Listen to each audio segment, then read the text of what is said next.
¿Y?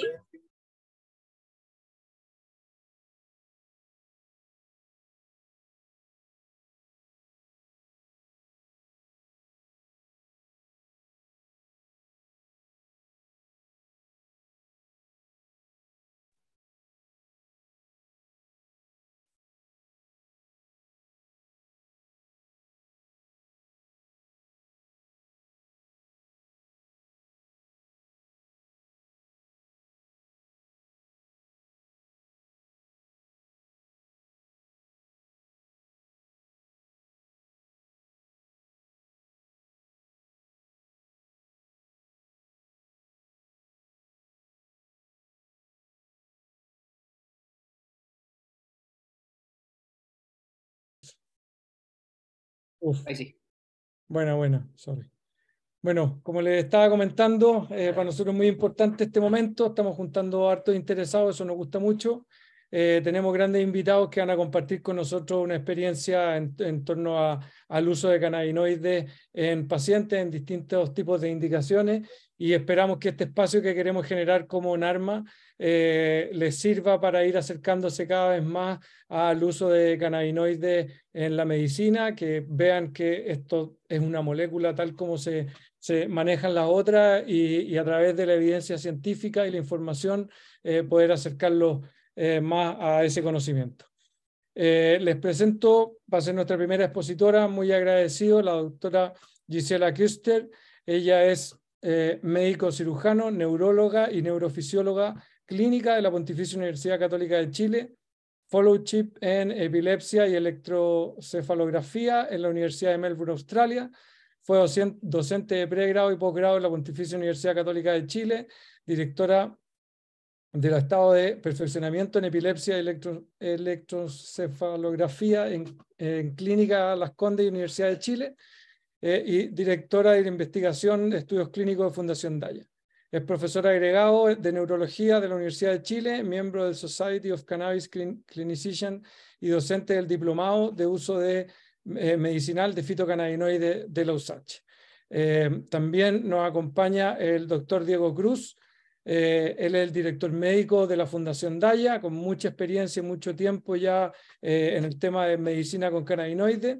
El doctor Diego Cruz es consultor experto en endocannabinología, médico de Fundación Daya, docente en el curso de posgrado de abordaje integral de la planta de cannabis para la salud de la Universidad Nacional de Rosario, Argentina, curso formado para médicos de WICAN, Endocannabinoid Global Academy, Brasil, y el diplomado de uso medicinal de fitocannabinoides de la USACH.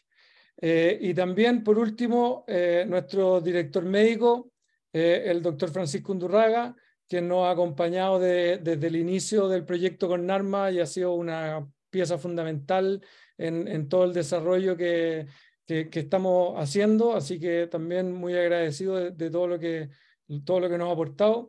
El doctor Undurraga es médico cirujano, especialista en medicina interna, diplomado en estudios avanzados en endocannabinología y cannabinoides, director médico de NARMA, docente de pre y posgrado de la Facultad de Medicina Clínica Alemana de la Universidad del Desarrollo, miembro del Colegio Médico de la Sociedad Médica de Santiago y miembro fundador de la Sociedad Latinoamericana Interdisciplinaria de Cannabinología, SLIC.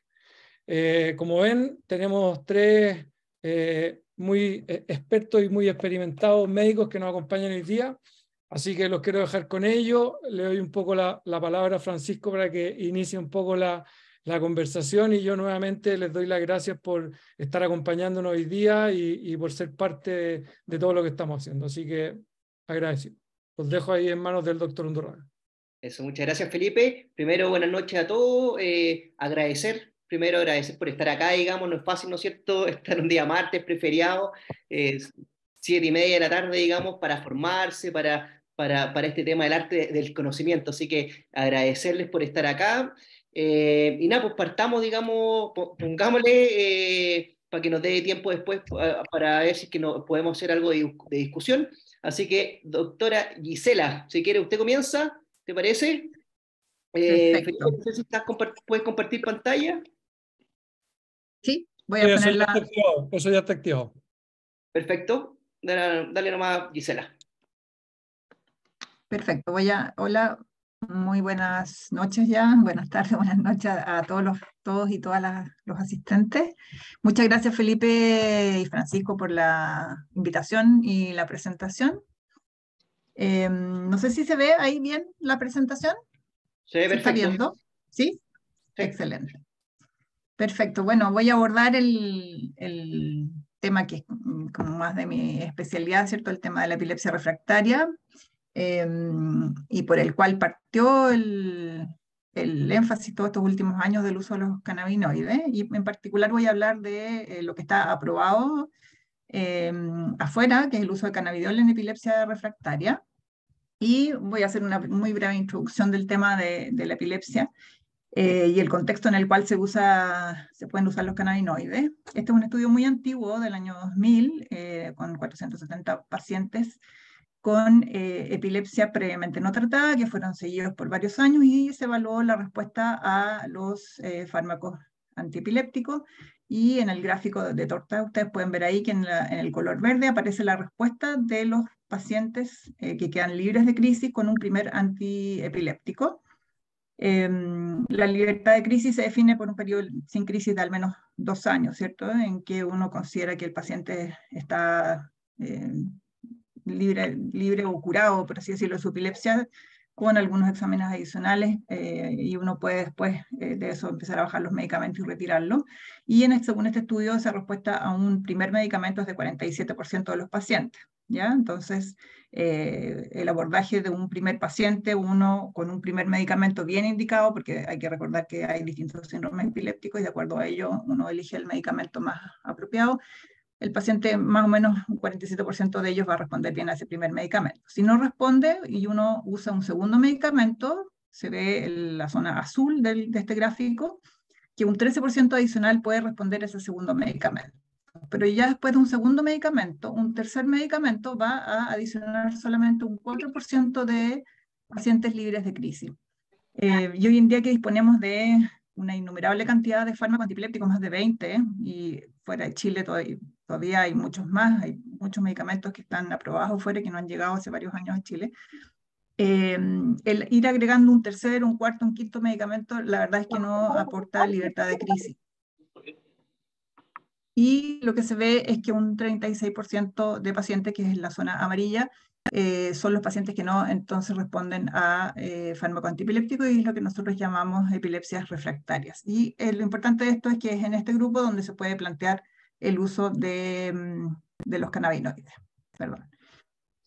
Respecto al uso de cannabidiol, desde el 2017 ya hay evidencia de clase 1 por estudios controlados, doble ciego, controlados con placebo para la eficacia del CBD puro, que es este medicamento que se llama Epidiolex, que fue creado en KW, que es un laboratorio inglés con plantas de cannabis, que es una solución oral que contiene más del 98% de CBD, en el fondo se considera CBD puro, cannabidiol, y se demostró eficacia particularmente en 2 tipos de epilepsias muy refractarias que se llaman síndrome de Lennox-Gastaut y síndrome de Dravet, que ocurren en niños. Y el uso ya está aprobado ya hace un par de años en Estados Unidos y en Europa como terapia, siempre como terapia asociada a otros fármacos antiepilépticos. Siempre es así cuando uno agrega un nuevo medicamento en una epilepsia refractaria. Las dosis que se han utilizado en estos estudios varían de 10 a 20 miligramos por kilo día. Son dosis altas, bastante altas. La diferencia con los preparados magistrales, que es lo que vamos a hablar ahora, es que esta es una solución oral, es decir, es como un jarabe que se administra vía oral con esa jeringa, por lo tanto el paciente o el niño en este caso debe tragárselo, ¿ya? Y eso tiene algunas implicancias que vamos a revisar a continuación. El problema del Epidiolex es su costo. El costo de la producción en países como Inglaterra, que hay que hacer grandes instalaciones, bajo techo, etcétera, de producir cannabis con plantas de cannabis, digamos, es muy, muy alto, y el costo estimado del Epidiolex en Estados Unidos es de $2.500 a $5.000 por mes, lo que lo hace prácticamente inalcanzable para la gran mayoría de la población. Este medicamento no ha llegado todavía a Chile. El problema del uso oral a diferencia del uso sublingual, que es del cual nosotros vamos a hablar ahora, es que tiene una baja biodisponibilidad porque tiene un extenso metabolismo a primer paso hepático, es decir, gran parte del medicamento pasa a través del intestino y luego al hígado y se metaboliza. Por lo tanto, la cantidad que llega realmente a ser eficaz a nivel cerebral es baja. Tiene una alta unión a proteínas, lo cual tiene implicancias con interacción con otros fármacos, y también tiene varias vías metabólicas hepáticas, de modo el tema del paso por el hígado hace que haya interacción con fármacos, y también lo que se llama variabilidad farmacogenética, es decir, la respuesta clínica también es muy variable dependiendo de cada paciente. La interacción con los otros fármacos es importante de considerar cuando uno usa cannabidiol. No es llegar y administrar el medicamento y no hacer nada con los otros fármacos o no estar vigilando lo que se llaman los niveles plasmáticos de los medicamentos. Hay que considerar que hay medicamentos que son inductores enzimáticos como carbamazepina o fenitoína que pueden bajar los niveles de cannabidiol, o al revés, los inhibidores enzimáticos como el ácido valproico, los otros que están ahí anotados en ese esquema no están disponibles en Chile, pueden aumentar los niveles de cannabidiol, y el CBD también puede actuar en sí mismo como un inhibidor enzimático, aumentando los niveles de clobazam, que es un medicamento, una benzodiazepina que se usa mucho en epilepsias refractarias, el topiramato también, y los que están más abajo que tampoco están disponibles, salvo la lamotrigina, no están disponibles en Chile. Sin embargo, lo más importante a considerar y recordar es que la interacción más importante es con clobazam y en general con las benzodiazepinas, ¿ya? Cuando uno agrega CBD se puede producir mucha sedación, y es importante ahí siempre como programar probablemente una reducción muy lenta y progresiva concomitante en la medida que uno va subiendo el CBD de las benzodiazepinas que esté tomando el paciente. Y lo otro importante es también recordar, sobre todo cuando hay recaídas en el paciente o efectos adversos, controlar los niveles plasmáticos de los medicamentos que el paciente esté tomando. Los efectos adversos de este Epidiolex, según los estudios clínicos, es otro tema importante a considerar como negativo, porque son muy frecuentes, más del 90% de los pacientes, y esto ha sido indiscutiblemente escrito en todos los estudios, hasta los más recientes, los publicados este año, digamos, hace pocos meses. Más del 90% de los pacientes tienen efectos adversos, lo cual es muy alto, y si uno considera lo que uno ve en la experiencia clínica con los preparados sublinguales, la verdad es que llama mucho la atención porque no es lo que uno ve. Y esto se debe probablemente a que es un fármaco de uso oral, no sublingual, y con altas dosis, son dosis realmente muy altas. Ahora, la mayoría de los estos efectos adversos son leves a moderados, somnolencia, disminución del apetito, fiebre y fatiga. Sin embargo, hasta un 19% de los pacientes son eventos adversos serios que obligan o a hospitalizar al paciente o a suspender el medicamento. Y esto puede ser aumento de las transaminasas, es decir, alteración de las pruebas hepáticas. Hay que tener mucho ojo con eso, con el cannabidiol. Estatus epiléptico, es decir, que se agrave la epilepsia. Eso puede ocurrir no solo con el cannabidiol, puede ocurrir con cualquier antiepiléptico. Diarrea, baja de peso o vómitos. ¿Cuáles son las recomendaciones de tratamiento general con lo que vamos a estar hablando ahora, que son los preparados magistrales? Es comenzar siempre con los preparados de más baja concentración e iniciar siempre con la mínima dosis posible. ¿Y por qué es esto? Porque lo que uno observa con los preparados sublinguales, a diferencia de lo que está escrito en estos estudios con este preparado oral, es que hay pacientes que responden a dosis muy, muy, muy bajas, lo que se llama incluso microdosis. Y uno en general nunca llega a utilizar ni siquiera los 10 miligramos por kilo de peso que están establecidos para el uso del cannabidiol por vía oral. Los aumentos de dosis deben ser muy lentos y privilegiar entonces, en este caso, y la indicación de uso es de uso sublingual a través de gotarios. Revisando los distintas series, digamos, no hay todavía estudios con los preparados magistrales de los cuales nosotros disponemos acá, no hay estudio doble ciego y que podamos decir esta es la dosis ideal, pero revisando distintas series con distintos tipos de preparados de CBD, las dosis eficaces de CBD sublingual pueden variar de 0,1 hasta 10 miligramos por kilo día. O sea, ustedes ven que primero el rango es muy amplio. Y segundo, jamás, o en general, yo le digo por experiencia clínica, jamás uno llega a usar 10 miligramos por kilo al día. En general no es necesario. Y lo que uno agrega cuando sube la dosis es solo efectos adversos y no agrega eficacia. El uso debe ser cada 12 horas, en ningún caso cada 8 horas. Hay que recordar que la vida media del CBD es larga, es al menos 18 horas, y con el uso crónico incluso puede llegar a ser de varios días, hasta 5 días se ha descrito. Se usa mucho de repente en epilepsia que se le administran medicamentos o incluso otros medicamentos, los de uso habitual, a los pacientes 3 veces al día cuando la vida media es de 12 horas o más. Y eso no debería ser porque, primero que nada, lo que uno tiene que favorecer es la adherencia al tratamiento, y la administración cada 8 horas es una de las cosas que puede afectar la adherencia al tratamiento. Y lo otro importante es nunca suspender los otros fármacos antiepilépticos. Muchas veces los papás de los pacientes se ven tan entusiasmados porque los pacientes muchas veces mejoran en forma notoria, desde que uno los ve y les administra, les da la indicación hasta que vuelven al control, que se ven tentados a ellos mismos a veces a suspender los medicamentos. Eso nunca debe ser así. Y lo que se podría hacer desde una primera indicación es, cuando uno da CBD por el efecto sumatorio sedante, es bajar lentamente las benzodiazepinas. Nunca tampoco brusco, porque toda suspensión brusca de benzodiazepinas o de antiepilépticos puede generar crisis.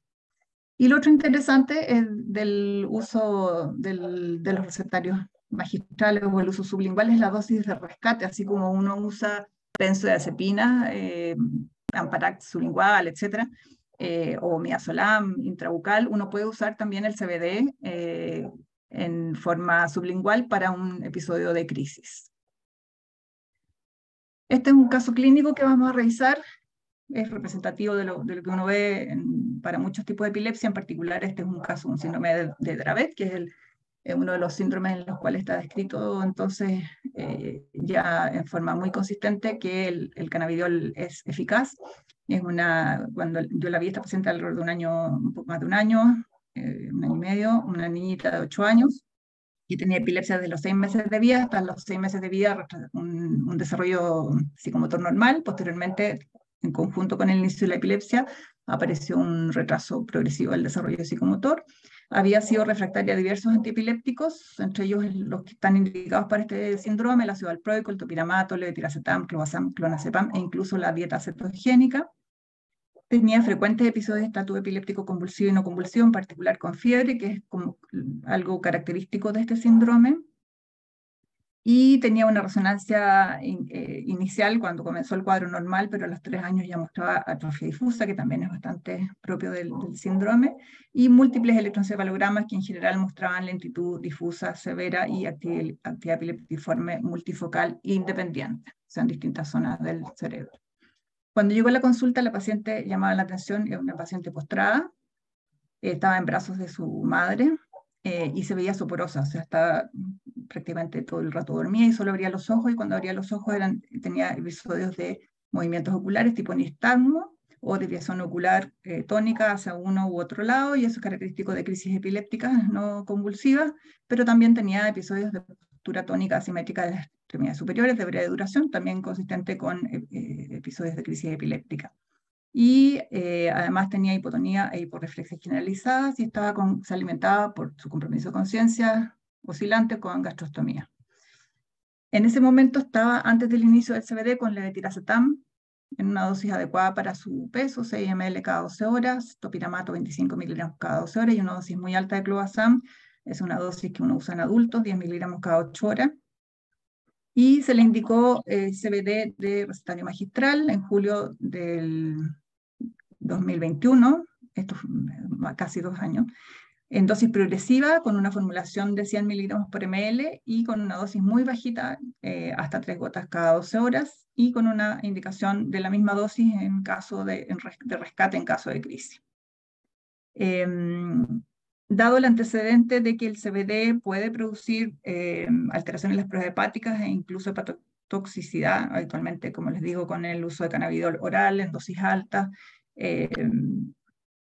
debe controlarse idealmente las pruebas hepáticas basales y después regularmente al mes, a los 3 meses, a los 6 meses y al año, y después anualmente, como uno lo hace con todos los otros antiepilépticos.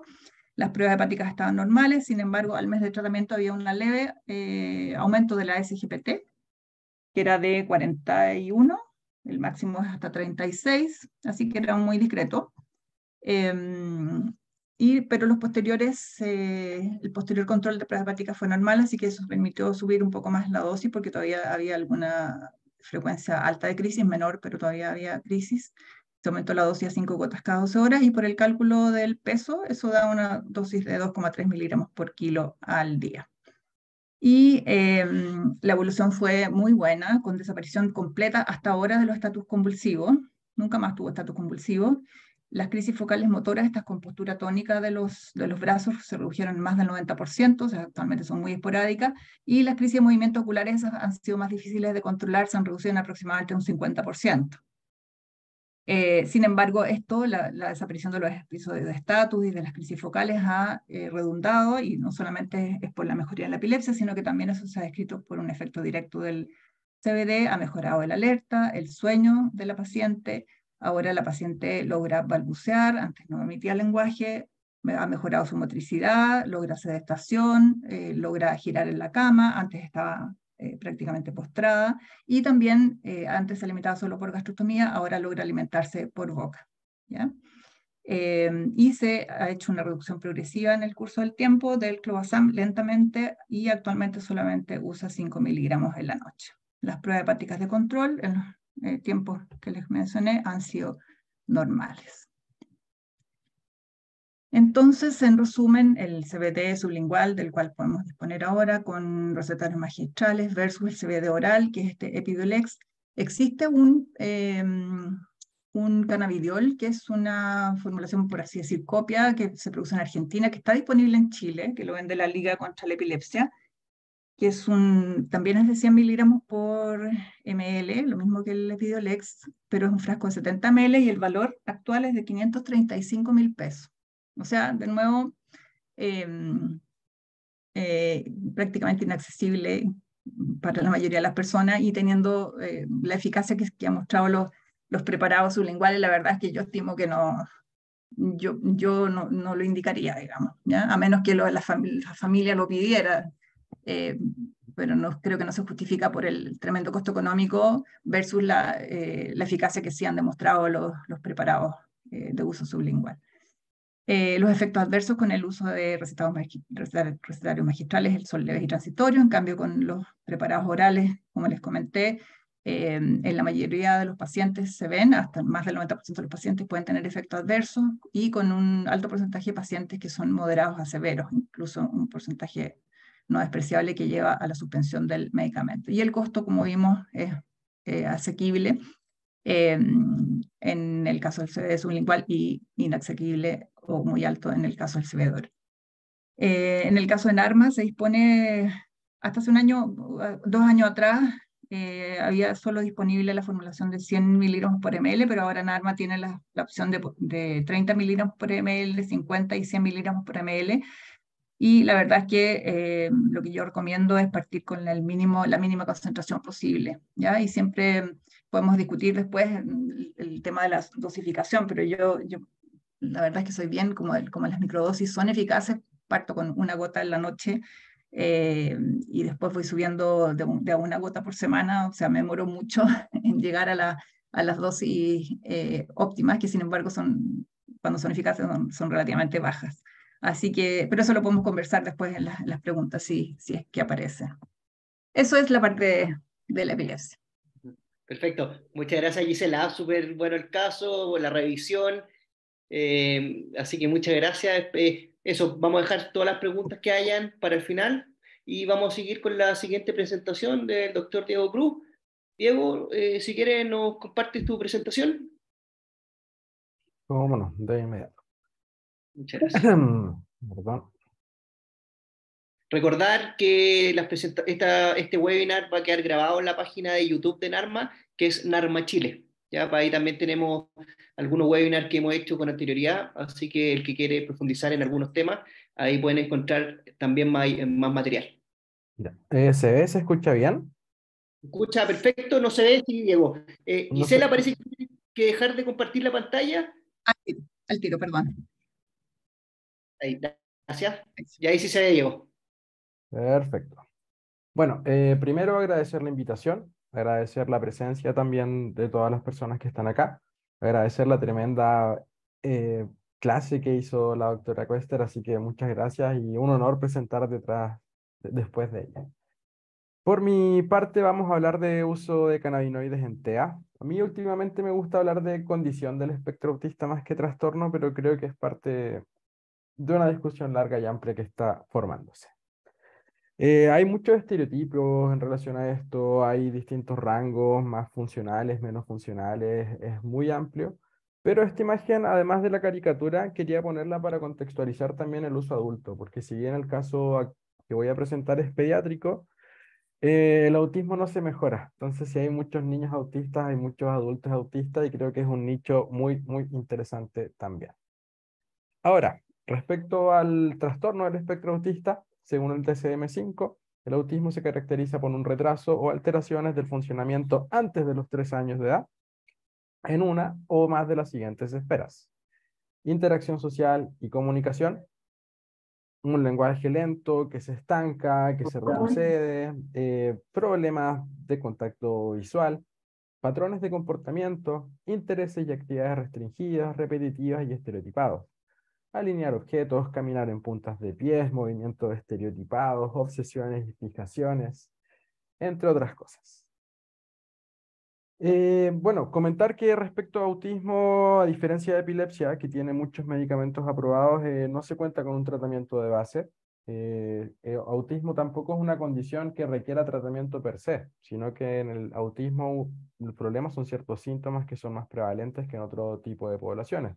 Sintomatología ansiosa, sintomatología depresiva, trastornos del sueño, entre otros. Entonces, desde ese punto de vista, se usa, claro, melatonina, primeras cosas para trastorno del sueño por su alta prevalencia, y otros medicamentos que vamos a ir nombrando en tanto aparecen en los mismos papers que vamos a revisar. Este para mí es súper interesante, dado que es el primer caso reporte que se hizo de un paciente con autismo.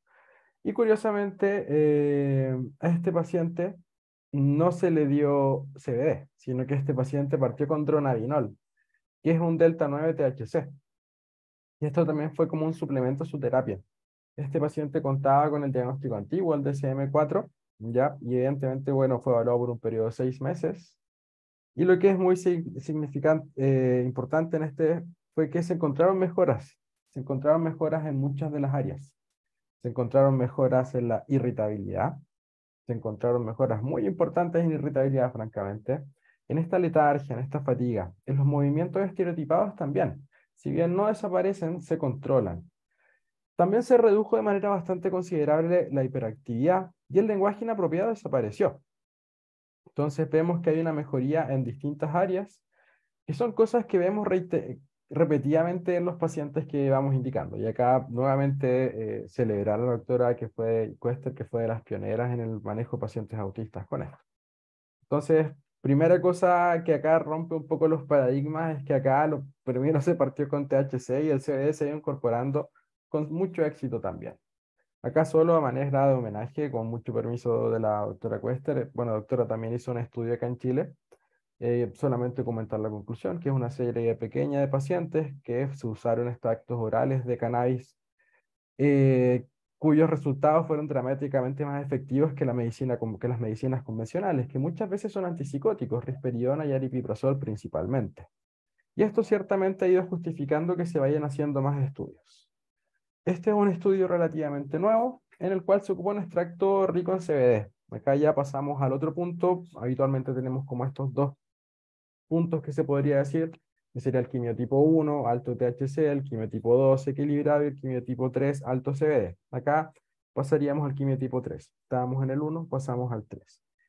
Y este es un estudio abierto, ya que es para examinar la eficacia de 6 meses de tratamiento con cannabis rico en CBD en niños y adolescentes con TEA. Los cambios, bueno, se evalúan cambios en habilidades de comunicación social, comportamientos restringidos y repetitivos, y se cuantificaron utilizando distintas escalas.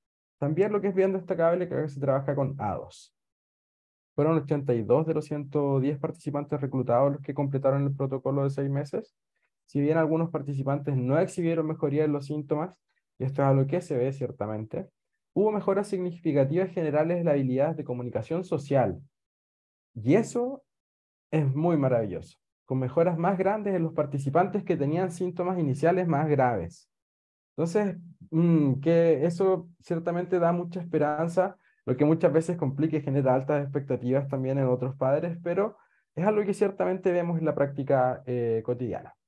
Se observaron mejoras significativas en estos comportamientos restringidos y repetitivos, solo con las puntuaciones informadas por los padres. La verdad es que en los momentos de las evaluaciones siguen habiendo ansiedades relacionadas y no hubo cambios significativos en las puntuaciones cognitivas. Esto hay que pensarlo positivamente, que no se afecta a la parte cognitiva tampoco. Estamos usando un aceite rico en CBD.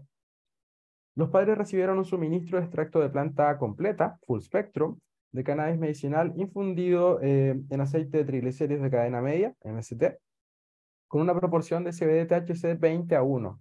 Esto sería un quimiotipo 3, alto CBD. Durante un periodo de 6 meses, se instruyó a los padres para que comenzaran con una gota al día, como lo hace la doctora Cuesta. Y cada gota contiene 0,3 miligramos de THC y 5,7 miligramos de CBD. Va a ir aumentando gradualmente hasta que perciban mejorías en el comportamiento de los hijos con una menor irritabilidad, agresividad, hiperactividad y trastornos del sueño. Esto es bien, no es disruptivo, pero es algo que se usa bastante y que es la dosis personalizada en el fondo, que es importante dejarle claro cuáles son los objetivos que buscamos. Y ciertamente es buscar menos irritabilidad, agresividad, hiperactividad y trastornos del sueño. Posiblemente son objetivos donde vamos a ver resultados favorables. La cantidad y el momento de dosis durante cada día se adaptaron según las necesidades individuales. Muchas veces se necesita una mayor dosis nocturna y es algo que muchas veces repetimos. La dosis final no superó los 10 miligramos kilo día, totalmente en línea con las indicaciones de la doctora. Ahora estamos hablando de autismo, pero también hay una alta asociación entre autismo y epilepsia también. Ahora, los rangos, la verdad es que si bien en CBD, en epilepsia se logran ciertos rangos cuando es formulación oral, en autismo no se han logrado establecer dosis kilo hasta ahora. Bueno, 10 miligramos kilo día de CBD y el THC fue de 0,5 miligramos kilo día. Ya, así que son dosis bastante bajas también las que se utilizaron en este estudio. Bueno, ciertamente acá vemos que esta es realidad cotidiana de muchos pacientes. Varios medicamentos de estos no son de uso tan frecuente dado la edad, pero melatonina sí, vemos a muchos pacientes usándolo y muchas veces vemos que es una sensación que no molesta, no incomoda. De hecho, en varios lugares venden comprimidos de CBD con melatonina. Aripiprazol y risperidona creo que son los principales que vemos acá, y el resto con menor incidencia, pero en algunos casos también vemos uso de tamoxetina en pacientes un poco más mayores, fluoxetina, clonazepam y otro tipo de cosas para manejo de sintomatología ansiosa en pacientes pediátricos es raro de ver, tal vez en pacientes más adolescentes podría verse. Bueno, también las causas, y esto es muy particular, o sea, muy interesante de revisar las causas. ¿Por qué? Fue la falta de cooperación, que no les gustaba el sabor, que pararon después de 7 días, no querían tomarse los exámenes de sangre, no querían completar los cuestionarios. Entonces, creo, para mí el sabor es algo significativo y algo que en algunos casos, entendiendo que estos pacientes tienen trastornos muchas veces en relación a los sabores o son altamente selectivos en relación al gusto, puede ser algo difícil de manejar. La evidencia acumulada principalmente de estudios abiertos no controlados sugiere que el cannabis rico en CBD puede generar beneficios para algunas personas con TEA. En este estudio demostramos que este beneficio incluye la mejora en las habilidades de comunicación social, particularmente para los participantes con alta gravedad inicial de los síntomas centrales de autismo. Y a pesar de las diferencias en las puntuaciones individuales informadas por los padres y los médicos, la convergencia de la evidencia con respecto a las mejoras generales después del tratamiento fortalece las conclusiones. Perdón. Sí, me faltó esto acá. Quería mostrarles también un estudio reciente, que también es un estudio randomizado comparado por placebo, un estudio que está hecho en Brasil, que también se ocupa una formulación que es alta en CBD. Este es un estudio que fueron niños entre 5 y 11 años, en el cual se ocupa esta formulación con un rango de dosis, un aceite muy suave, hay que decirlo, creo que era como de 25 miligramos por ml, y se usó un rango entre 6 a 70 gotas día, ya que no nos dan, difícilmente se superaron los 100 miligramos de CBD, en el cual también se encontraron mejoras en distintos score, o sea, en distintos síntomas, principalmente en sintomatología ansiosa y también interacción social, algo que vemos que se repite con escasos efectos adversos. Lo que es muy destacable es lo bajo acá del rango de dosis. se encontró que el extracto rico en CBD era seguro en las dosis utilizadas en este estudio. Un aceite tremendamente suave, era ni siquiera 25 miligramos, 2.5 miligramos por ml, por eso el rango de dosis fue tan alto, y dosis que difícilmente pasaron los 20 miligramos de CBD ciertamente. Dado que de los 31 niños que recibieron el extracto, solo 3 informaron efectos muy leves como mareos, insomnio, cólicos y aumento de peso. La titulación podría alcanzar hasta las 100 gotas, estaban en un rango absolutamente bajo según las indicaciones y nunca llegaron a eso. Con base en los efectos obtenidos, se puede concluir que el extracto de cannabis rico en CBD mostró una mejora significativa en la interacción social, la ansiedad y la agitación psicomotora, en comparación con los niños que recibieron placebo. Esto es bien llamativo. Creo que esto está principalmente asociado a las formulaciones más full spectrum, si bien en algunos casos también uno ocupa aislados, pero en estas dosis tan bajas muchas veces tiene relación también a estos preparados y las otras moléculas en pequeñas concentraciones. Vamos al caso clínico. Este es un caso clínico reciente. Emilio, de 11 años, madre psicóloga clínica, especializada en ABA, por falta la N, magíster en escuela de autismo con atención y capacitaciones. Entonces una mamá tremendamente capacitada en lo que es autismo. Vive con sus padres y un hermano menor de 8 años, tiene un perro de mascota, la red de apoyo, abuelos maternos y abuela paterna. En la familia, el papá con fibromialgia, embarazo controlado, nace de 38 semanas, cesárea electiva, lactancia materna positiva, operado de colleras. Antes del año ya tiene signos de alerta en relación a escasa conexión con el medio, que se hace más notorio al año de vida. Lenguaje de lenta progresión. Marcha a los 11 meses, normal. Previamente selectivo con las texturas y con misofonía. Le molestaban los ruidos, algo que fue mejorando. Diagnóstico de TEA a los 2 años, manejado con terapias inicialmente.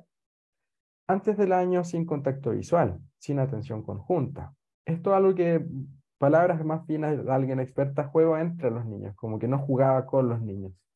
Naciste al cumpleaños feliz, esa parte le genera mucha ansiedad e incomodidad. Marchas en puntas de pies y aleteos. Sueño con eventuales problemas de conciliación y una interrupción habitual para cambiarse a la cama de los padres. Eso es algo que se repite habitualmente. Escasa tolerancia a la frustración, y este es el síntoma que vemos de manera más importante en las consultas en relación a cannabis. Con autoagresiones severas hasta la fecha, hasta hace 2 meses con sintomatología muy severa, autoagresiones muy duras, esto con gran impacto en su entorno familiar. Lesiones, moretones por todos lados, golpes muy fuertes, tristemente. Se inicia metilfenidato con una muy mala respuesta, aumentan las conductas disruptivas, al suspenderlo además se mantienen durante un tiempo estas conductas altamente disruptivas.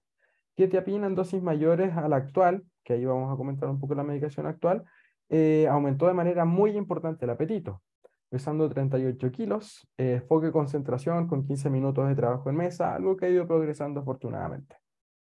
Refiere progresión importante el lenguaje el último mes, pandemia con interrupción de las terapias, logra control de esfínter este paciente, alta demanda a su entorno, ya no realiza actividades solo, escolarizado y estaba tomando lamotrigina de 25 miligramos, 2 comprimidos en la mañana, quetiapina de 25 miligramos, medio comprimido en la noche, melatonina suspendida por el periodo de vacaciones y risperidona 12 gotas en la mañana y 30 gotas en la noche. ¿Cuál fue la propuesta? En este caso partimos con un aceite también de recetario magistral de CBD de 25 miligramos con una dosis inicial de 1 gota en la mañana y 3 gotas en la noche. Esto tengo que escribirlo al revés porque si bien lo anoto así, siempre les digo que partan por la dosis noche. Entendiendo que el rango es muy bajo y siempre la recomendación por lo general es partir bajo los 5 miligramos, acá estamos partiendo más bajo de eso. ¿Ya? Entonces 3 gotitas en la noche. Yo siempre recuerdo que la doctora era más paciente, yo soy un poco más ansioso de no haber respuesta, cada 3 días aumentar 1 gota y sobre todo en este contexto de autoagresiones. Siendo la dosis máxima inicial 10 gotas en la mañana y 15 gotas en la noche. Sugerir siempre no llegar a la dosis máxima si funciona con menos. Yo siempre pido un reporte a las 2 semanas de uso al correo. Inicialmente no se ajusta medicación, y eso es algo que muchas veces no la ajustamos, mantener las terapias y control en 2 meses. ¿Qué pasó en este escenario? En el control se habla con su madre, dosis de aceite hasta 20 gotas cada 12 horas sin efecto positivo hasta la fecha. Se mantienen autoagresiones. Entonces ahí, derechamente, por la urgencia, en algunos otros casos yo hago un paso de probar a CBD en dosis más altas. Eso lo hago si es que veo algún mínimo efecto a CBD. Si es que veo una buena respuesta, parto, pero si ve autolesiones importantes, un entorno tremendamente importante, afectado por esto, tiende a usar formulaciones con THC, debo decirlo por lo importante de las conductas disruptivas. Y usamos la formulación 24/8, con una dosis inicial de 3 gotas cada 12 horas, con una dosis inicial máxima de 15 gotas cada 12 horas y control en 1 o 2 meses según evolución. Y acá se comenta que presenta autoagresiones de menor duración y frecuencia de manera muy considerable. Esto ha mejorado las dinámicas familiares de manera global. Se pasa de varios eventos día, y de varios minutos de duración, actualmente a pocos eventos en el día y de escasos minutos de duración. Está usando el aceite 1A3, 24/8, hasta 15 gotas con efecto medio, por lo que ahí vimos que el THC fue lo que marcó más de esto. Decidimos rotar a la formulación 2.1, que sería 29, con la mitad de la dosis previa. Como el otro estaba tomando de 8 miligramos, acá son 20, bajamos un poco la dosificación y agregamos una dosis de la tarde porque se reportaba una pérdida del efecto. Yo siempre trato de seguir el consejo de la doctora Quester de no ocupar la dosis de la tarde, a menos que se vea una pérdida franca del efecto de ese, o muchas veces esa dosis de la tarde la dejo como un SOS. Y su madre refiere cambios muy positivos desde abril a la fecha, con mejora en atención conjunta, concentración, mejor tolerancia a la frustración, más palabras de manera espontánea, más conectado con el medio, menos uso de imágenes para su comunicación y logra mejor comprensión desde lo verbal. Mamá psicóloga, experta en autismo, y acá yo siempre como desconfiando que no era cannabis y todo. Aumento destacable de autoagresiones durante un viaje, o sea, también lo ambiental hay que manejarlo ciertamente. A una intensidad severa de golpes en sus extremidades inferiores, logra periodos cortos de trabajo en mesa por 5 minutos con recreos de 1 minuto, y ahí logrando hasta 45 minutos totales de concentración, lo que ha sido muy positivo. Bueno, logra periodos, esto lo repetimos, perdón, apetito conservado, bueno, también decir que asiste de 8:30 a 12:30 al colegio y en abril, donde se permite mayor tiempo en sala, progresa hasta las 2 de la tarde. Entonces también más tiempo de libertad para la mamá. Alguien que asistía hasta las 2:30, ahora hasta las 2 de la tarde, incluso almuerza en el colegio, lo que ha sido tremendamente positivo, antes era muy disruptivo también en su colegio. Baño con autonomía y buena digestión, apetito conservado, sin hiperfagia ansiosa, no le aumentó el apetito. Influenza reciente junto con su hermano, con cuidados en casa por 5 días y control con pediatra con adecuada recuperación, pero con baja de peso. Memoria en mejoría también, y atribuyen directamente los cambios a los efectos del aceite actual, que fue más alto en THC, curiosamente. Entonces, ¿cuál fue el plan en este caso? Cambiarnos a una formulación que es más alta en esto, para usar menos gotas. Estaban tomando muchas gotas en ese momento, estaban tomando un rango como de aproximadamente 15 gotas, la verdad estaba bastante alto, entonces acá pasamos a una formulación que es más concentrada con el objetivo de reducir el número de gotas. Estaban tomando 15, partimos por 8 y ir aumentando siempre y cuando no hubiera somnolencia. Acá principalmente lo que se puede ver es somnolencia, en algunos casos aumento de ansiedad, pero la verdad es que el paciente lo estaba tolerando súper bien y con resultados favorables. Así que muchas gracias y quedamos abiertos a la discusión para el final. Perfecto. Muchas gracias, Diego. Súper claro tu caso, muy entretenido y muy buena la revisión, así que muchas gracias.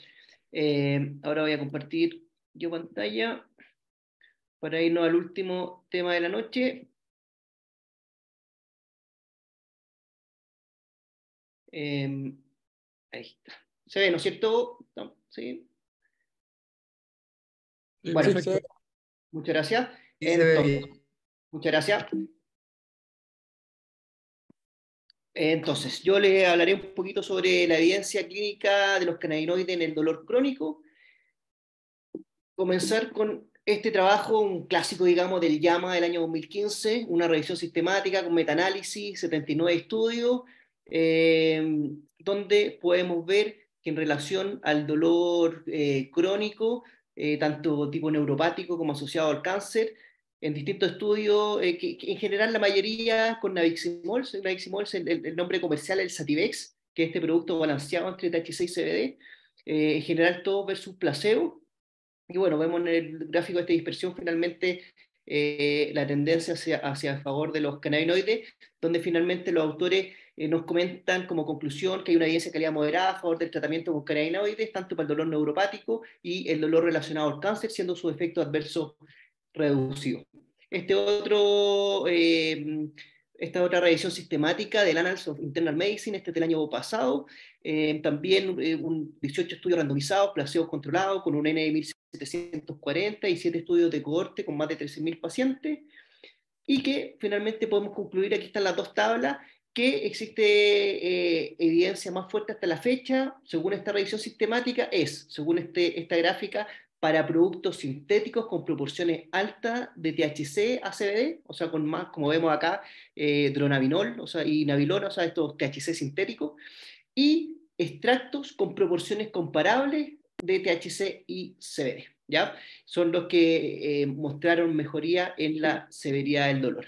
Este otro estudio, un análisis de decisión multicriterio, donde se comparó la farmacoterapia habitual que se usa para el dolor neuropático, como podemos ver acá, duloxetina, gabapentinoide, amitriptilina, tramadol, ibuprofeno, metadona, oxicodona, morfina y fentanil, distintos fármacos, digamos, y bueno, finalmente este es un estudio de Inglaterra, del Imperial College de Londres, y donde finalmente los autores pueden, y vemos aquí en la gráfica, encuentran el mejor perfil de beneficio-seguridad es para los cannabinoides y sobre todo en esta proporción balanceada entre THC y CBD.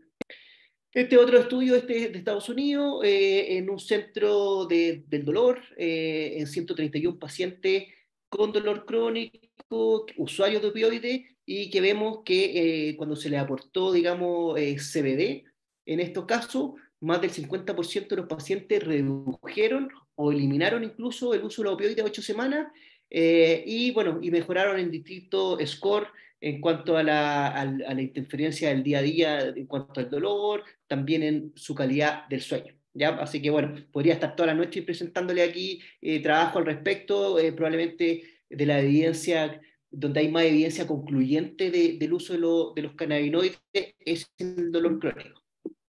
Entonces, ahora les voy a presentar el caso clínico. Este es una mujer de 72 años, casada, 6 hijos, dueña de casa, jubilada, cosa importante, ya totalmente independiente tanto de sus actividades básicas de la vida diaria, de las actividades instrumentales. Ella maneja, digamos, su automóvil, tiene antecedente un tumor cerebral, que se realizó radioterapia, 8 sesiones el año 2019, control en la Universidad Católica, neuralgia, quedó con una neuralgia del trigémino por radioterapia y retiro ahí de un molar. Ocupa pregabalina, carbamazepina, amitriptilina, tramadol, SOS, y bueno, dentro del otro antecedente nada mucho que impresione. Bueno, esta paciente me acude a la consulta derivada de la unidad del dolor de la clínica alemana por esta neuralgia, refiere mantener dolor en hemicaria derecha tipo punzante a pesar del tratamiento indicado, de intensidad moderada a severa, digamos, le afecta harto su calidad de vida, y bueno, pidió esta evaluación para evaluar inicio de tratamiento con cannabinoides. Les voy a plantear más o menos ahora cómo fue el pensamiento que yo le hice y cómo en general me enfrento con los pacientes, digamos, que vienen a consultar por si tienen alguna opción de iniciar tratamientos con cannabinoides.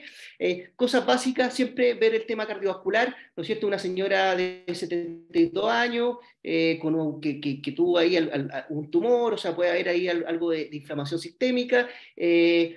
Pensando en el tema, como les comentaba, cardiovascular, capacidad funcional 1, sin disnea, sin angor, sin síncope, pensando ahí si hubiera algún tipo de contraindicación, por ejemplo, para ocupar THC. Dentro del examen de laboratorio que llegó en el primer control, sin ningún tipo de hallazgo significativo. Entonces, cuando yo me enfrento a un paciente que en el fondo estamos viendo si puede usar algún tipo de cannabinoide, si se recomienda en esa oportunidad, primero ver si es una patología crónica. Si es una patología crónica, evaluar primero, sabemos que los cannabinoides en general son segunda, tercera línea de tratamiento. Entonces, primero, evaluar si ocupó terapia estándar. Si no ocupó, obviamente, que ocupe la terapia, digamos, estándar, lo que dicen todas las guías clínicas. Ahora, si es un paciente que ha ocupado la terapia estándar y a pesar de eso no ha tenido una respuesta favorable, pensar en el uso de los cannabinoides, y vamos a ver cuál más o menos es el pensamiento de evaluar las contraindicaciones, detectar las interacciones farmacológicas, evaluar la administración y cómo proseguimos con la titulación del fármaco. Bueno, en este caso, esta paciente, para ir yéndonos también, vamos a ir entre el caso y ir viendo cuál fue el pensamiento detrás. se inició primero un tratamiento con una fórmula de cannabidiol 100 miligramos por ml según el esquema, tal cual como lo han dicho los presentadores anteriores. En general aquí uno siempre parte con dosis baja, ¿ya? Vamos a ver un poquito más adelante sobre algunas guías clínicas. Efectivamente, esta receta cocina que uno de repente busca, en todos más o menos es similar, siempre la menor dosis que el paciente le haga efecto y que evitemos así cualquier tipo de reacción adversa innecesaria, o cualquier tipo de interacción medicamentosa, etc. ¿Ya? Esto más o menos yo lo que le paso a los pacientes en general, una tabla de titulación, también voy subiendo de a poquito las gotas. En este cannabidiol 100 miligramos por ml hay que pensar que un ml aproximadamente son 20 gotas, o sea, en 20 gotas hay 100 miligramos. Entonces, cada gota son 5 miligramos. Entonces, aquí podríamos decir que comencé con 5 miligramos cada 12 horas y así se va aumentando progresivamente a la menor dosis, que hasta la menor dosis que la paciente sienta algún efecto beneficioso. Para esto les traje también un paper, un trabajo de Caroline McCallum de Canadá, sobre si que el cannabis medicinal es seguro para mi paciente. En general, la invitación siempre para iniciar y titular este tipo de fármaco, primero buscar, hacer una serie de preguntas, primero buscar si hay algún tipo de precaución o contraindicación. En este caso siempre evaluar cuáles son quizás contraindicaciones con respecto al THC. Obviamente se puede discutir, siempre ver beneficio, y en este caso, como decía, algunos tipos de las contraindicaciones, menor de 25 años, o sea, esperar que el sistema nervioso central esté desarrollado, contraindicado en el embarazo y la lactancia, contraindicado en enfermedad cardiovascular inestable, tanto en patología isquémica o patología del ritmo, contraindicado en enfermedad psiquiátrica inestable o historia familiar de psicosis, ya que hay mayor incidencia de alucinaciones o síntomas psicóticos, contraindicado también en trastornos por abuso de sustancias, ¿ya? O sea, sabemos que van a tener que haber algunas preguntas a nuestros pacientes en esta anamnesis para sacarse desde la enfermedad cardiovascular, como les comentaba, psiquiátrica, trastorno por abuso de sustancias. Mientras por el CBD, hasta el momento actual, como también se comentó anteriormente, no hay mayor evidencia de eventos adversos graves. Ya, sí, atento en general ya en los pacientes, por ejemplo, con dosis alta de CBD, 20 miligramos, porque ahí podemos ver lo que es elevación de enzima hepática, interacciones medicamentosas, etc. Luego de evaluar el tema de las contraindicaciones, lo que llevaría al acto siguiente, detección de interacciones medicamentosas. Sabemos que el paciente que llega a los cannabinoides en general es un paciente con polifarmacia, sobre todo en el caso del dolor, ¿ya? Es un paciente que ya lleva una escala, digamos, y una suma de distintos tipos de analgésicos y que llegan finalmente a los cannabinoides por este dolor refractario al tratamiento habitual.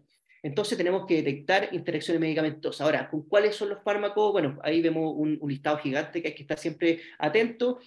Siempre, como ya comentaron también, en relación al CBD, atento con lo que es el ácido valproico y el clobazam, ¿no es cierto? Los pacientes pueden estar bastante somnolientos, así que atento también a los niveles plasmáticos. Obviamente también estar atento siempre a los pacientes que toman algún tipo de anticoagulante oral, digamos, ya sobre todo los antagonistas de la vitamina K. Así que atento ahí para no afectar, digamos, el rango terapéutico del fármaco. Luego de evaluar las interacciones medicamentosas, considerar siempre la seguridad de la vía de administración.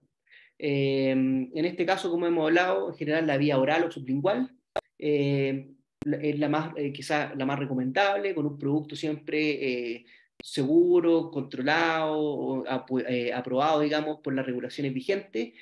Ahora hay algunos otros métodos de administración, por ejemplo, la vaporización. La vaporización quizás podría tener, aquí ya una vaporización de la flor de cannabis, podría tener algún rol por ejemplo, en algún tipo de dolor agudo sobre el crónico, o en pacientes, por ejemplo, con migraña, cuando aparece un aurea y queramos aliviar el dolor más rápido. Ahí podría tener algún rol el tema de la vaporización.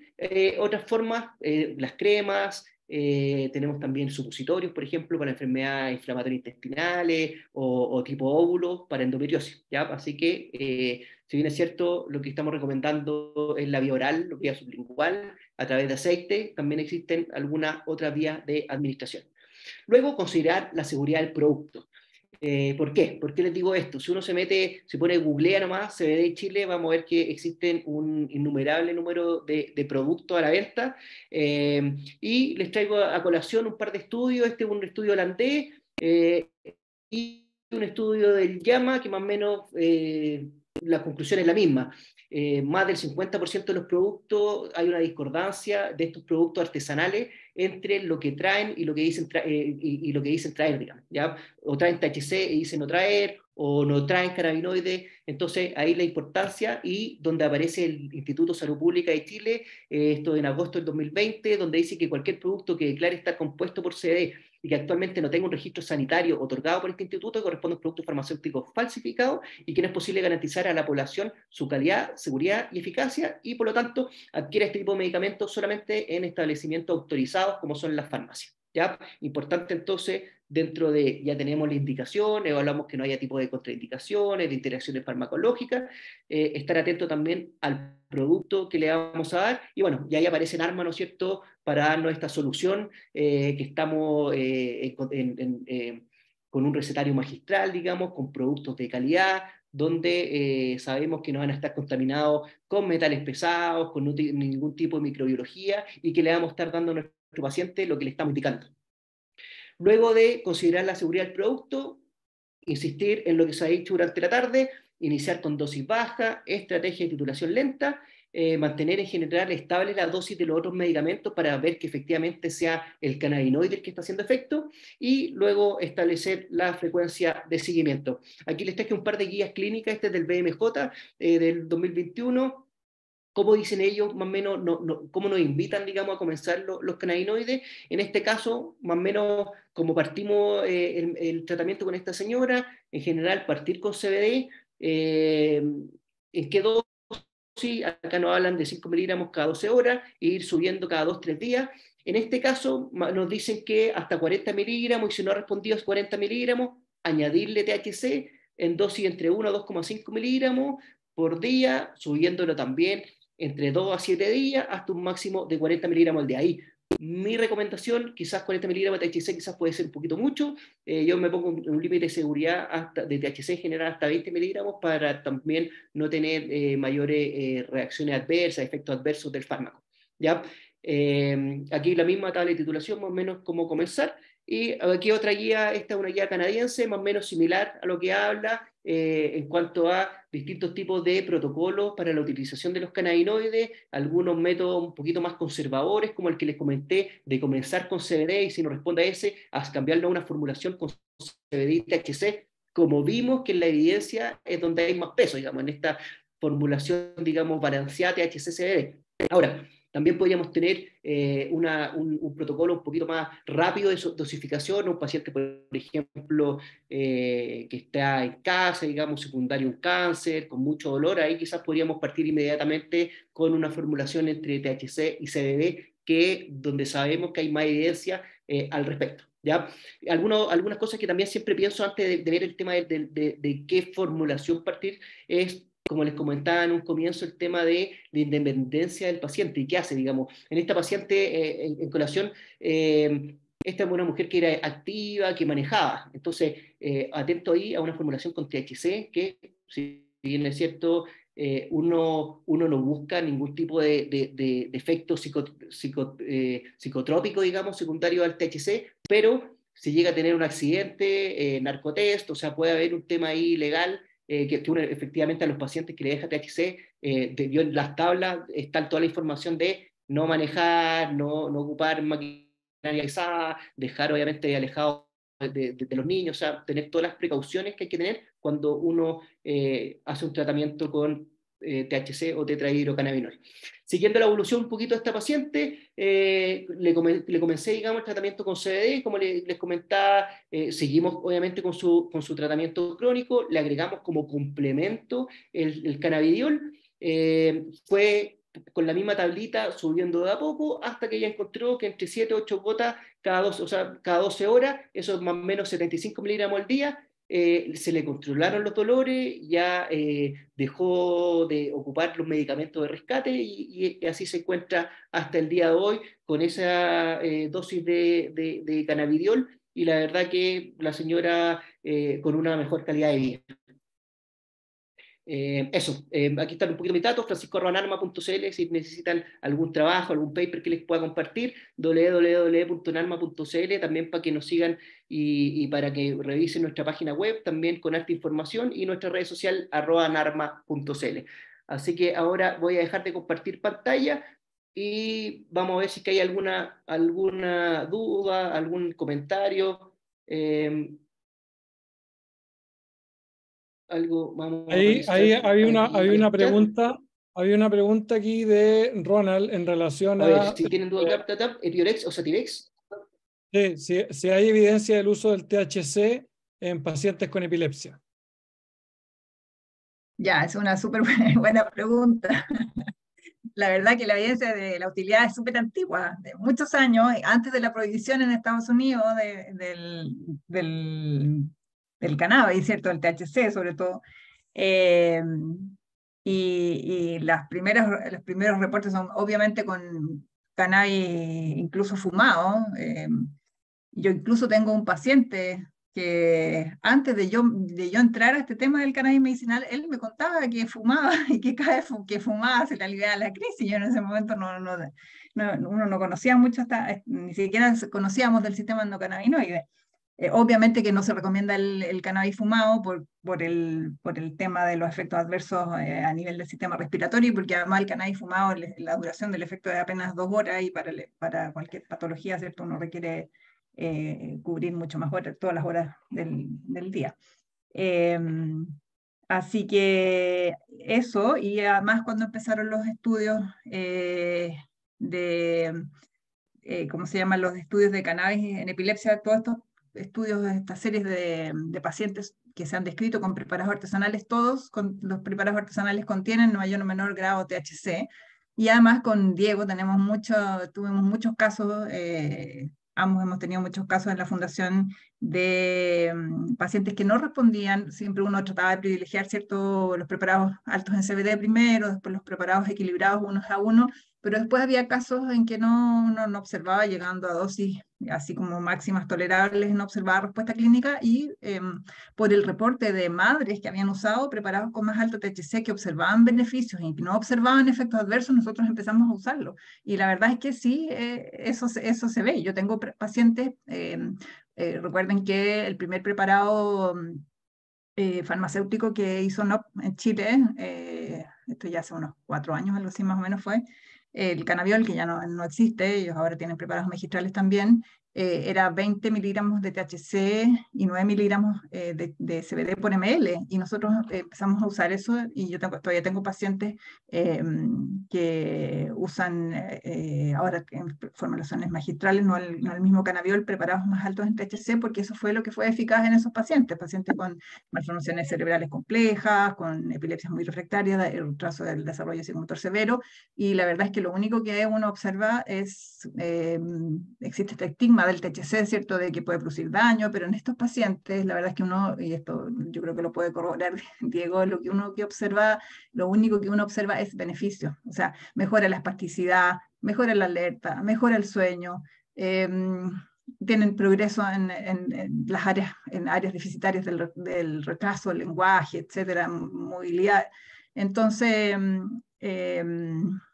existe evidencia, no de estudios de máxima calidad, pero existe mucha evidencia en series de pacientes, y esto está reportado también, está publicado en revistas importantes, revistas de epilepsia, revistas de neurología, etcétera, por grupos norteamericanos también, grupos europeos, etcétera, de la eficacia en epilepsia. Yo creo que es eso, importante como comentario que hay que ponerse en el contexto que estamos, o sea, son pacientes con una epilepsia dramática, digamos, o sea, entonces efectivamente ahí yo creo que uno de repente piensa en un paciente, digamos, entre comillas, más como normal, que puede hacer su vida día a día, o sea, son pacientes realmente con una condición dramática y que tenemos que buscar algún tipo de herramienta terapéutica, digamos, para poder ayudarlo a él y a la familia, digamos, ¿no es cierto?, su entorno. Exacto, ha sido como beneficio.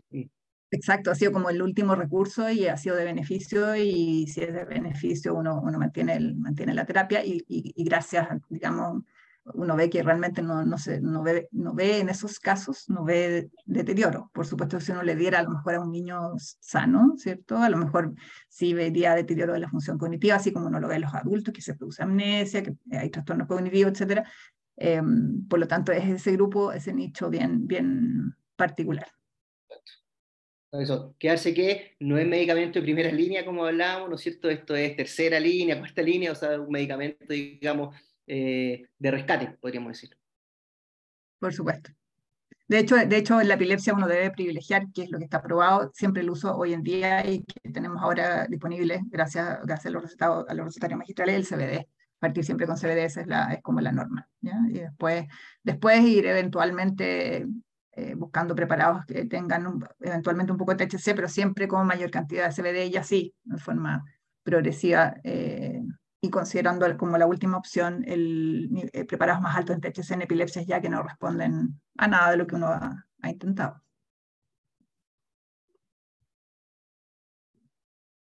Perfecto. Felipe, ¿nos cuentas tú las preguntas o querés que la lea yo? ¿Cómo? No, sigan hablando los doctores nomás, yo los miro, así que sigue con las preguntas.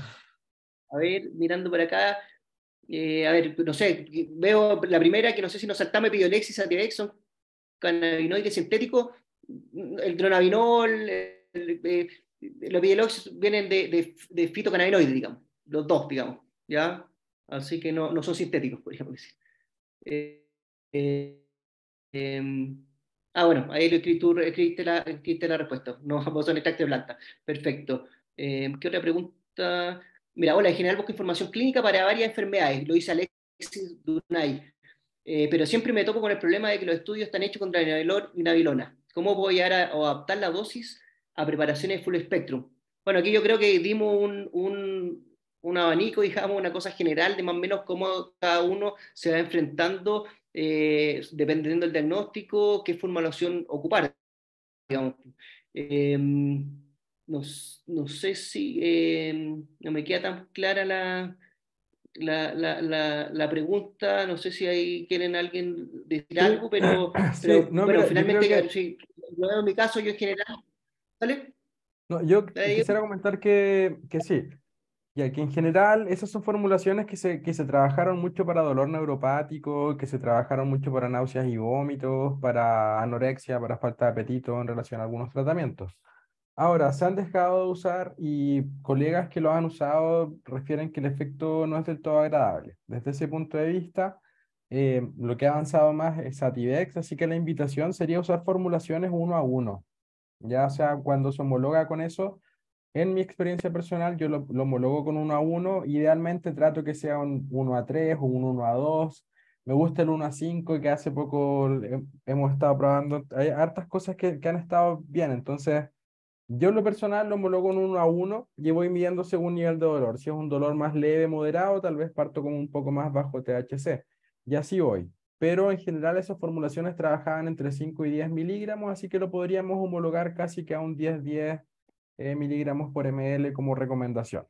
Y en cuanto al CBD, bueno, eso no tienen CBD, así que el CBD derechamente, poca gente trabaja con dosis mayores a 5 miligramos por kilo. Y lo que también es súper interesante y destacable de eso es que respecto a CBD, con daño hepático, uno podría trabajar hasta 5 miligramos kilo día. Así que como recomendación, si uno no siempre que uno vaya a sobrepasar eso, sí o sí pedir pruebas hepáticas y por lo general, la mayor parte de los pacientes responden a dosis bajo los 5 miligramos kilo día. Entonces, eso deja bastante tranquilo en ese sentido. Y hay hartas preguntas buenas, así que sigamos. Perfecto. A ver, siguiendo, los preparados con CBD, CBN y THC no son formulados. Te hay que decir, bueno, para que sepan, existen más de 100 fitocannabinoides. Los que trabajamos actualmente a través de recetario magistral es CBD y THC, donde también hay más evidencia científica, digamos, al respecto. CBN todavía no se está trabajando. Felipe. Sí, hay un tema en relación a eso. Hay que mencionar que en general se usa THC y CBD porque son los ingredientes activos que están presentes en el medicamento registrado en Chile. Y para nosotros poder hacer preparaciones magistrales, se pueden usar principios activos que estén en un medicamento registrado. Entonces, en el caso del CBN, aún no hay un medicamento con registro que contenga CBN, así que por ahora se pueden usar solo CBD y THC. Eso. Después viene, buenas noches, soy matrona. Quisiera saber si existe algún estudio en relación al uso de CBD para disminuir ansiedad en gestación. Para ahí podemos discutir. Yo, bueno, dentro de mis contraindicaciones que comencé fue, parece, embarazo y lactancia, no con ese negativo, digamos, en cuanto a si no tenemos y no tenemos un fármaco por una evidencia suficiente. Pero no sé si el resto del panel quiere decir algo en pro, en contra, ¿qué les parece esto de ocupar cannabinoides en el embarazo? Y Diego. personalmente es algo controversial igual, disculpen. Yo soy partidario de que siempre que se pueda evitar, evitarlo. Hay investigación muy antigua, si bien hay algunas cosas nuevas que no muestran teratogenicidad. En general en embarazo uno evita todo, o sea, en embarazo con suerte uno indica paracetamol y clorfenamina. Entonces, desde ese mismo punto de vista, lo ideal es evitarlo.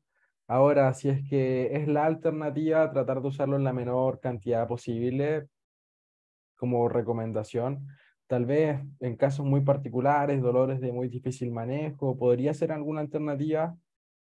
Sí, pero no debería ser la sugerencia de primera línea ni de segunda y ciertamente no sugeriría bajo ninguna perspectiva el uso lúdico adulto durante el embarazo o la gestación, o la Perfecto. lactancia, perdón. Estamos todos claros, yo creo, misma línea. Hasta que tengamos más información, porque de repente quizás no aparece y quizás en algunos años más que perfecto, digamos, pero yo creo que también hay un tema médico-legal que tenemos que ser bien cuidadosos, digamos, en la indicación. Buenas, agradecer la información. En el caso de Carla Alegría nos cuenta, en el caso de espectro autismo, ¿existen días donde no se administren los cannabinoides o que existe un periodo de receso del tratamiento? Gracias por la actualización. No sé si Gisela o Diego quiero Yo comentar. quiero escuchar a la doctora ahora. Ah, pero tú estabas hablando. Me gusta mucho ese tema, es muy bonito. Muy bonito ha sido la experiencia con los cannabinoides en autismo, porque, como decía Diego, los medicamentos que están aprobados, digamos, antipsicóticos, básicamente no mejoran los síntomas centrales de la enfermedad y mejoran a veces un poco el tema conductual, pero ni siquiera a veces incluso se agravan, ¿no? Y aparte que tienen aumentos de peso severos. Y la mayoría de los pacientes, no, la verdad, no responden. Lo mismo el trastorno del sueño, es muy difícil de controlar. Eh, Así que la verdad es que no, yo diría que el tratamiento debería ser mantenido, no debería, no es como el déficit atencional que uno usa estos medicamentos a veces de lunes a los medicamentos tradicionales, anfetaminas de lunes a viernes, no, esto debería ser mantenido el tratamiento, porque además la suspensión brusca muy probablemente va a generar la reaparición de lo que hablaba Diego, ¿cierto? Las conductas disruptivas, el trastorno del sueño. Entonces, no, esta como decía Diego, una enfermedad que es de por vida, que va a acompañar a la persona siempre, eh, y que a veces tiene descompensaciones muy severas, con pataletas, con autoagresión, etcétera, todo lo que se señalaba. Entonces, no, el tratamiento debería ser permanente, tratar de ser lo más ordenado posible con los horarios, ¿cierto? De la administración de los medicamentos y cumplir permanentemente con la indicación. ¿Mm? No sé, Diego, si quieres O sea, agregar. yo comentaría que solo tal vez en casos más leves de sintomatología autista, entre comillas, sintomatología autista, me refiero a autoagresión, ese tipo, si es más regulado, si son más bien conductas ansiosas, tal vez lo evaluaría, pero solo en casos de pacientes muy clínicamente estables, que no generen y no se generen daños, pero en general en este tipo de pacientes más complejos, comparto con la doctora que la idea es mantenerlo y en general siempre es difícil porque es muy multifactorial, entonces, pucha, son pacientes que frecuentemente sufren descompensaciones y hay que evaluar otras causas. Es bien desafiante en general ver pacientes autistas. Yo creo que hasta el día de hoy es un gran desafío, pero que tantos papás vengan por este tema algo dice también, como que es algo que motiva a seguir. Pero yo siento que estamos en pañales con cannabis y autismo, que es algo que estamos recién entendiendo y que también hay algún grupo de pacientes que responde y otros que no. Eso también hay que dejarlo claro. Para mí está entre 60-30, 70-30, 60-40 el porcentaje de respuesta, de los cuales, igual que en epilepsia, hay un porcentaje como el 10% que responden increíble, que son los que nos ponen en aprietos porque lo dicen a todos los vientos y con justa razón. Pero ese porcentaje es bajo, de pacientes que les va muy bien. Y en general también romper un poco el paradigma de que voy a iniciar esto, voy a sacar todos los medicamentos. Al menos en este tipo de situaciones, la mayor parte de las veces no se logra. Entonces, también bajar expectativas respecto a eso, creo que es algo responsable. Perfecto, gracias Diego. Después sigue un comentario: hola, soy químico farmacéutico, ¿no es factible realizar una MTF a este activo para lograr una dosis efectiva y más individualizada del paciente cuando ésta cumpla con las condiciones para aplicarlas como lo mencionaba usted, con el fin de reducir los efectos adversos dado el estrecho margen terapéutico, según entiendo? Ahí no entendí mucho, no sé si una pregunta o un comentario. Sí, no sé si Bastián quería comentar un poco más la duda. Sí, era más una pregunta, disculpa, era que si es factible o no es factible realizar una monitorización terapéutica del fármaco para que estas dosis sean más ajustadas y de una forma más individualizada al paciente. Evaluar niveles plasmáticos, dices tú. Exacto, sí. No sé si eso Una lo cosa hacen o simplemente lo titulan por gota, como ustedes lo mencionaban, y van viendo dosis y respuesta. Exacto, Sí, no, el tema de actualmente solamente investigación, que sepa yo, digamos, el tema de nivel, evaluar niveles plasmáticos, digamos, de cannabinoides. Así que solo eso en investigación, por ahora, más bien respuesta clínica. exacto, Súper, lo gracias, mismo. gracias. Pues, ¿qué pasa Lo con mismo aquellos en epilepsia. Lo mismo con epilepsia? ¿Qué Sí, pasa con aquellos pacientes que tienen una depresión concomitante con alguna de las patologías que han presentado? ¿Es recomendable del inicio de un tratamiento con cannabinoide en este caso? Bueno, yo creo que ahí, dependiendo, ¿no es cierto?, el paciente, en general, la última revisión sistemática que revisé al respecto, una revisión grande, digamos, y totalmente reciente, hablaba de peores outcomes, tanto en pacientes con trastorno bipolar y con depresión mayor.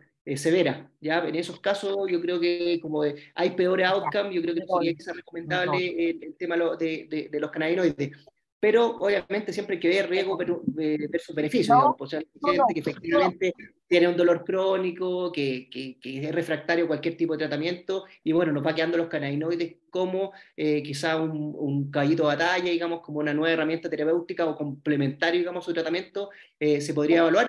Pero en la teoría, digamos, y si uno se va al paper, digamos, revisiones sistemáticas, te dicen depresión mayor, severa, trastorno bipolar, evitar, digamos, el uso de los cannabinoides.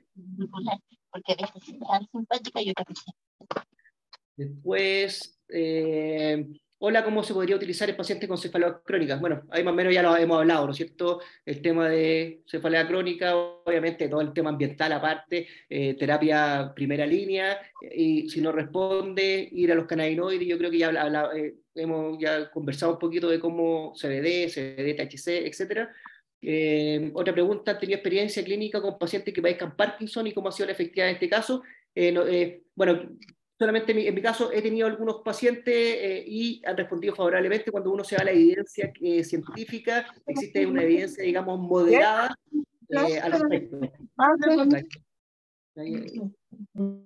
Hay evidencia moderada al respecto, todavía faltan evidencias de mayor calidad, pero puede ser una herramienta, digamos, terapéutica. No sé si Gisela o Diego tienen alguna experiencia también.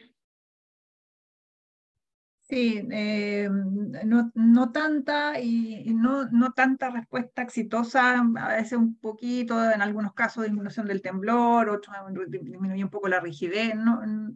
Parece ser que hay que buscar específicamente cuál es el cannabinoide más eficaz o la formulación más eficaz, la combinación más eficaz.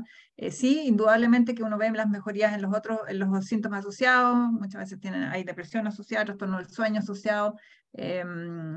Y en esa sintomatología concomitante uno ve mejora incluso la función cognitiva, alerta, etcétera, pero no diría que los reportes son tan auspiciosos.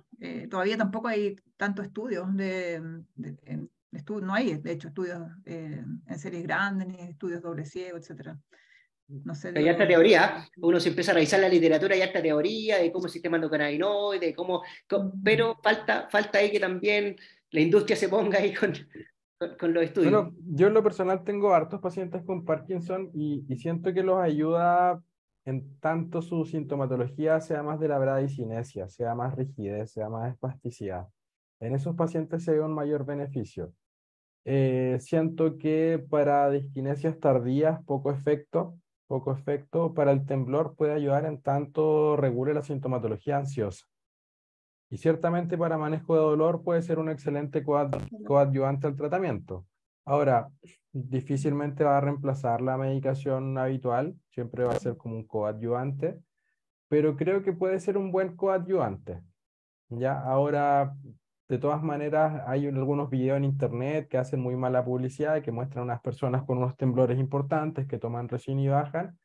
Puede pasar en algunos pacientes, pero es variable. Y en general, en los pacientes muy complejos y tomando dosis altas, cuesta alcanzar ese tipo de efectos. Yo recuerdo pacientes con disquinesias muy marcadas. La verdad es que dosis pequeñas, grandes, escaso efecto en ese manejo. Tal vez les mejoraba un poco el ánimo, pero en rigidez, muy buenos resultados. Y ahí la vía vaporizada yo creo que es bastante buena porque les permite manejarlo y estos pacientes tienen una relación con su medicación que van notando la pérdida del efecto. Entonces ahí de repente ese pequeño empujoncito que entrega la vaporización puede ser interesante. Ahora, siempre hay promesas respecto a cannabinoides. El THCV siempre se ha pensado como un cannabinoide con especial relevancia en Parkinson, pero no se han logrado pautas de dosificación. Impresiona que estos sirven más como una pequeña molécula dentro de otra formulación. La verdad es que eso es trabajo por hacer. Perfecto, gracias Diego. Bueno, en honor al tiempo, un par de preguntas y para que finalicemos, ¿alguna experiencia en paciente con trastorno de ansiedad social? Ahí si quieren me remonto también a la evidencia, también hay evidencia al menos moderada, científica, hay harto estudio bien entretenido, me acuerdo al tiro uno que hicieron ahora para la pandemia en el personal de la salud, esto fue en Brasil, a toda como la primera línea, a un grupo grandote le dieron CBD y vieron distintos parámetros de ansiedad, del burnout, etcétera, y vieron que también, me parece que era 8 semanas, en todos los scores, los pacientes, digamos, en este estudio, todo el personal de la salud efectivamente tenía mejoría en todos estos outcomes. Hay otro estudio de hablar en público que también se le dio a pacientes CBD previo, ¿no es cierto?, a hablar en público y también que mostró mejoría en distintos scores. Así que efectivamente en estos casos, por ejemplo, en la ansiedad hay evidencia, todavía falta, en general en los cannabinoides, digamos, o sea, el mismo dolor, decimos que hay evidencia concluyente, pero todavía falta el pelear el 1 a 1, digamos, no solamente contra placebo, sino contra otro tipo de fármacos para ver ahí el poder del fármaco también, pero efectivamente hay evidencia y en la práctica clínica también tengo pacientes con trastorno de ansiedad y que han respondido favorablemente, digamos, con el uso, sobre todo, aquí no sacando un poquito el THC, con cannabidiol o CBD, con bastante buena respuesta. Eso, y si quieren la última pregunta, añadir a la pregunta de Matías, ¿cómo ha ido la evolución o efectividad del cannabinoide de usuario de Alzheimer y Parkinson? Ya estamos hablando también ahí de otro tipo de enfermedades neurológicas, ¿no es cierto? No sé si alguien quiere responder, pero más o menos la misma línea. Yo creo que todavía falta experiencia, digamos. O sea, hay respuesta clínica, puede haber, como quizás como tratamiento complementario, como hablamos, pero todavía falta evidencia madura para apoyarnos y para tener ese tema también médico, legal, de decir, oye, y que siga subiendo los cannabinoides, ese es el plan, digamos, probablemente, y espero, digamos, y lo que veo con la práctica clínica, al menos yo, que probablemente esto de que sea un tratamiento complementario de segunda, tercera línea, esperemos que cuando empiece a haber más evidencia, ¿no es cierto?, los cannabinoides vayan subiendo escalones y quizás en algún minuto, quizás llegue a ser incluso primera línea, digamos. Acá un poco divagando y por favor esto permítanme un espacio al pensamiento. Entonces, Claro, en cuanto a Alzheimer, creo que he recibido pocos pacientes últimamente, pero sí recibí algunos decir que muchas veces era bastante bueno para el sueño, sobre todo la agitación nocturna.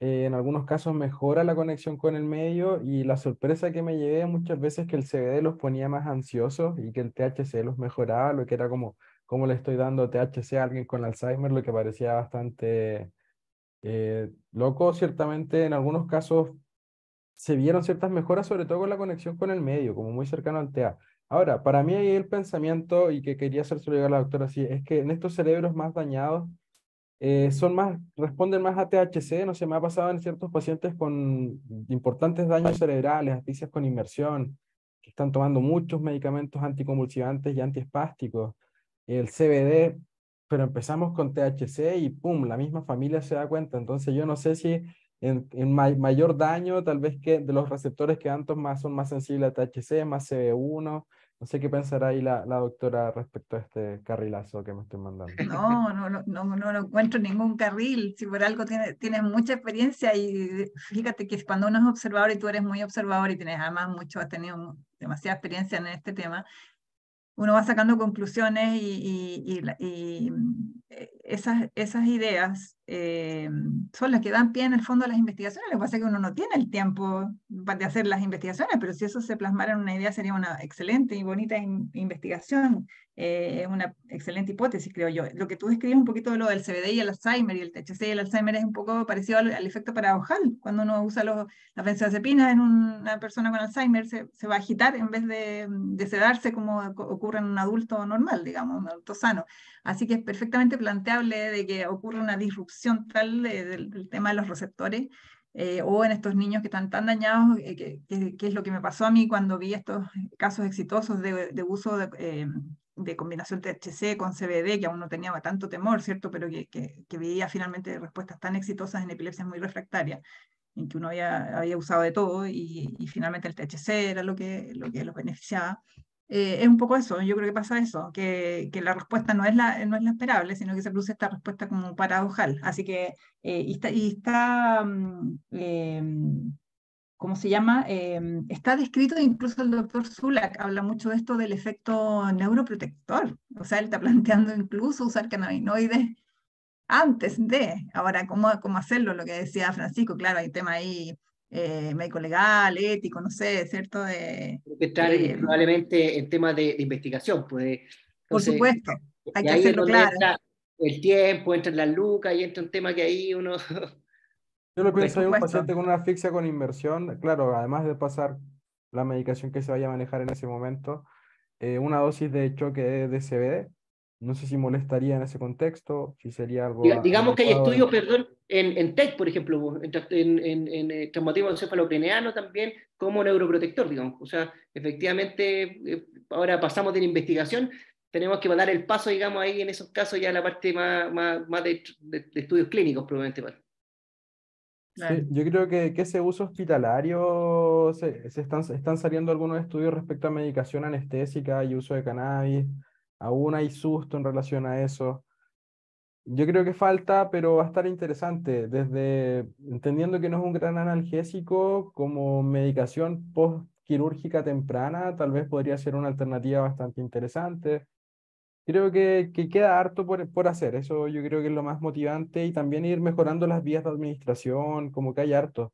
Medir cannabinoides es súper difícil porque también hay que medir metabolitos finalmente, entonces acá no es como medir THC, el THC se va después de pocas horas, pero son los metabolitos los que va interesando y la relación con esto, además los depósitos en grasa, sería súper interesante.